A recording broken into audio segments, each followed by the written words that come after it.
say it. I mean,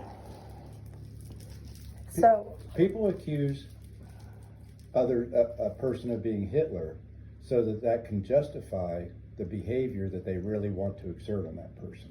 In other words, if you can convince people that someone is Hitler and you can stop the Holocaust by stopping this person, then you've basically removed all the parameters of anything stopping you from treating this person in any way, because you're on a greater mission.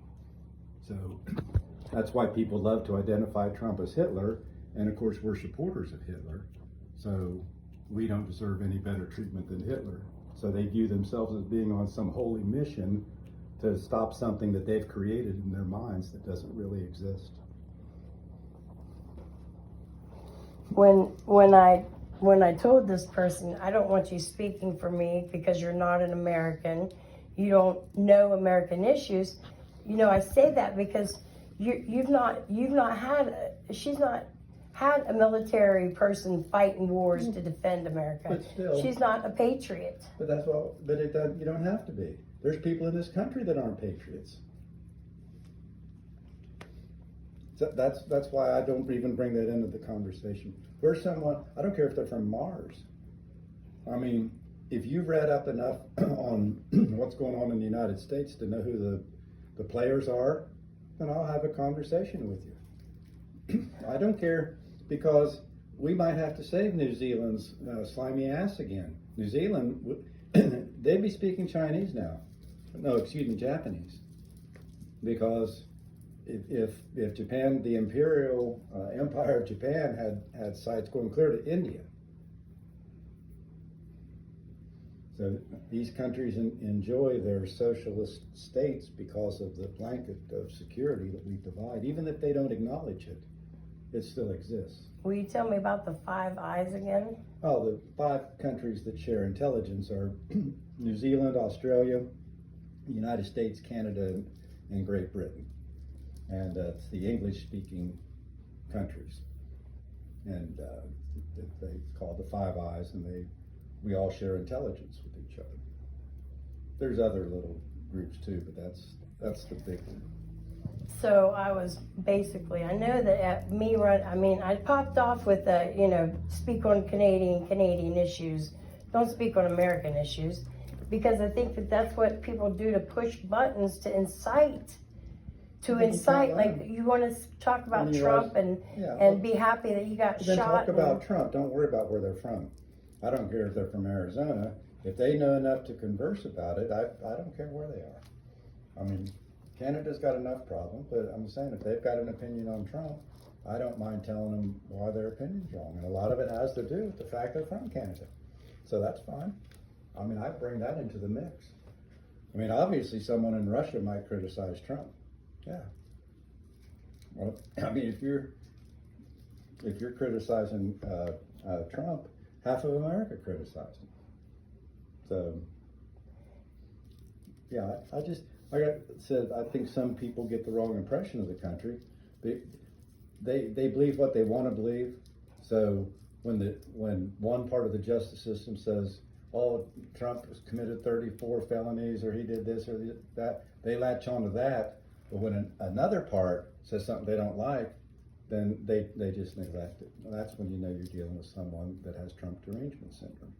They only want it, the government's top notch and everything's good when the FBI comes out with something. When the FBI raids Mar-a-Lago, boy, they're great. They're fantastic. But now that the FBI is going to be releasing, this or that, oh my goodness, so. And the convictions that they convicted, there were crooked judges that convicted Trump. All of the charges that they found him guilty of, that he wasn't even what happened there? That they could convict him, that they can find him guilty. That's not unusual, because the people that you're talking to side with the Democrats in America because they're all Marxists. That's how they convicted him. They don't view the justice system like you and I with some lady there with a blindfold on with scales. They view the justice system as something to be used to accomplish their political goals.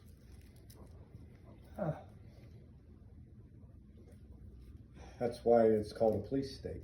That's what they've instated. They've not used the police to protect people. They've used the police to enforce an unfair rule. They think it's fair because their interpretation of fair is different than ours.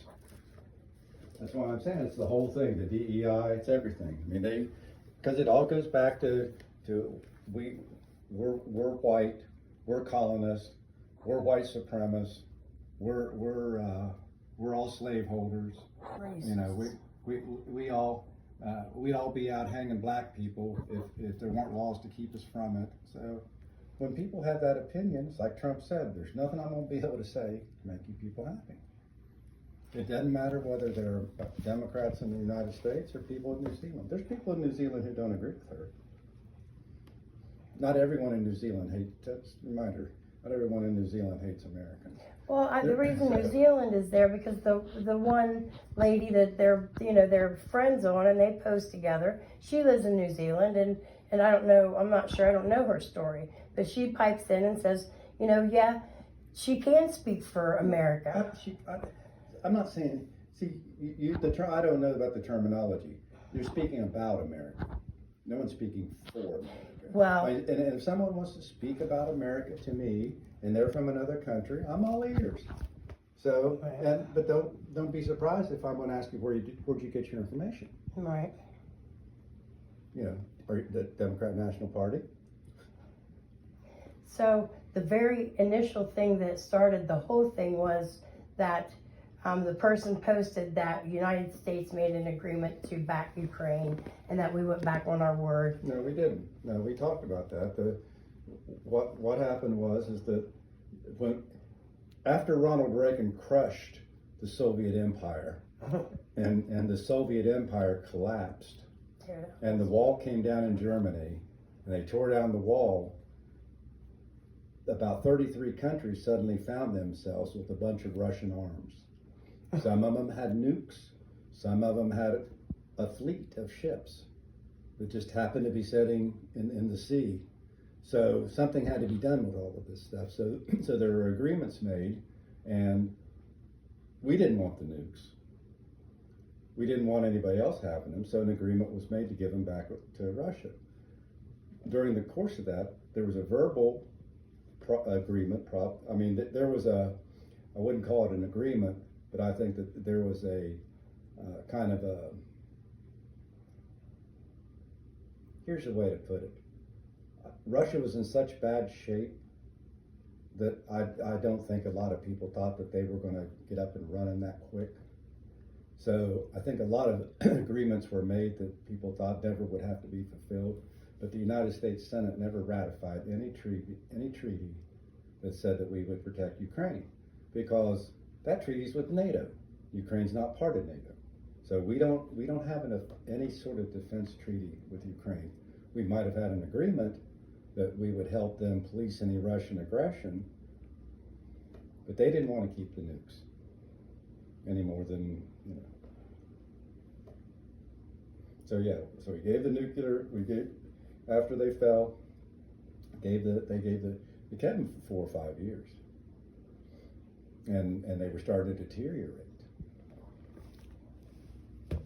So yeah, they sent them back. But Ukraine's a huge country. And if you look at the history of the world, history didn't start when you were born. If you look at the history of the world, Ukraine's been part of Russia several times. Kiev, for centuries, was considered part of Russia. So Russia's kind of expanded and contracted and, taken on different forms. When you look at the map, if you look at a map in 1700 of Russia, it's a lot different than the map of 1950. So, and another thing you got to remember too is that a lot of the area that Putin is going into, those people they want to be part of Russia.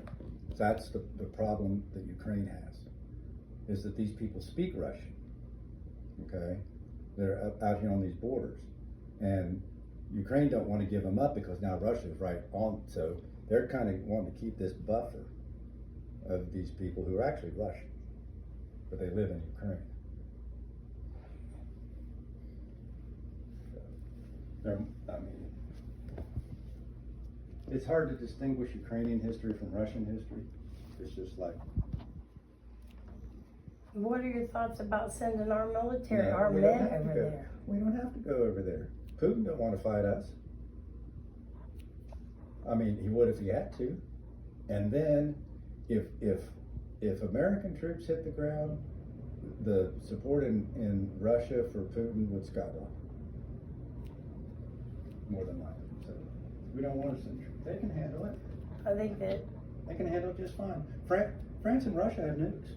I mean, France and Great Britain. France just last week said that they would offer a nuclear umbrella to Ukraine. Let them do it. a nuclear That's what they umbrella, said. what's that? I guess that means that they're going to shoot down any nukes that come in. I mean, it seems like these nuclear bombs have been used so much. I mean, I know they're Why? devastating. No, they're not. No, I just talk, you know what I mean? It's like they got nukes and they got nukes and they got No, nukes. there's not that many countries with nukes. Do we not have the ability There's not that many countries with nukes. There's only 7. United States, Great Britain, France, Russia, China, India, Pakistan, and Israel. Wow.